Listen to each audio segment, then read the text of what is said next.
Hello, my name is Keith, and these are my stamps.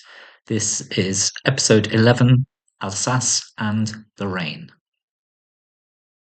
We are in Europe for Alsace and Lorraine. There are a couple of theories about the derivation of the name Alsace, both from Old German words. The first one is from Alsace, meaning foreign domain. And the second one is from Alsace, meaning seated on the River El. For Lorraine, it is named after one of the 9th century Frankish kings, Lothair, and was originally Lotharingia. In German, the area is still known as Lothringen. This map shows the German Empire, and that's at the time when these stamps were produced. Alsace-Lorraine area is the area marked in red. It's now part of present-day France in the east of the country, bordered to the north by Luxembourg, also Germany and Switzerland. The area is roughly 15,000 kilometers squared, about 5,600 square miles, which is more or less the size of Northern Ireland or Connecticut. Here is a close-up of the region that was annexed by Germany, including the main cities of Metz, Strasbourg, Colmar, and Mulhouse. The population in 1910 was more or less 1.8 million. I mentioned a little bit of the history there in the geography section, but for the history, the area of Alsace-Lorraine was occupied by the German Empire during the Franco-Prussian War of 1870.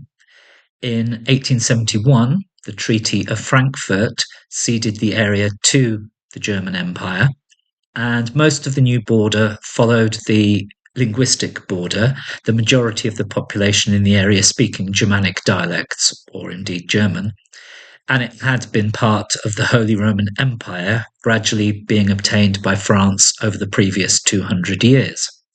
However, there were some French-speaking areas included, such as Metz, and this caused outrage in France, and that outrage lasted until the First World War, when France regained Alsace-Lorraine in 1919 under the Treaty of Versailles at the end of World War I. The stamp issuing history, I have this courtesy of the Delcampe blog from the Calves stamp dealers. And they say that in early August 1870, the German troops invaded the eastern departments of France, the area of Alsace-Lorraine, and with the postal service disrupted, the Berlin National Printing Office hastily issued occupation postage stamps. These stamps lost their validity for postage at the end of the conflict, that is, March 24th, 1871, in the departments not annexed, and at the end of 1871, December 31st, in the departments that were annexed by Germany. And the currency of the stamps was the French currency, 100 centimes to 1 franc. I only have one stamp from Alsace-Lorraine, this rather bruised and battered example, from the Delcampe Calves website again. The design was very simple, a textured background featuring only the face value and the word post. There was just one series of stamps produced, and there were 7 stamps in that series. However, there were a lot of forgeries made. From the Delcampe blog again, in 1885, a Hamburg merchant decided to have copies of these stamps printed. Some catalogues refer to these as reprints, however, they are in fact forgeries. And these forgeries were issued in extremely large quantities, larger than the original series of stamps.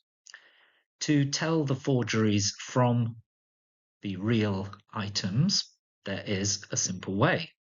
Again, this is all from that Delcampe Calves weblog. If you draw a line, a diagonal line from the top left to the bottom right corner of the stamps borders, on the genuine examples, the line just touches the base of the P from post.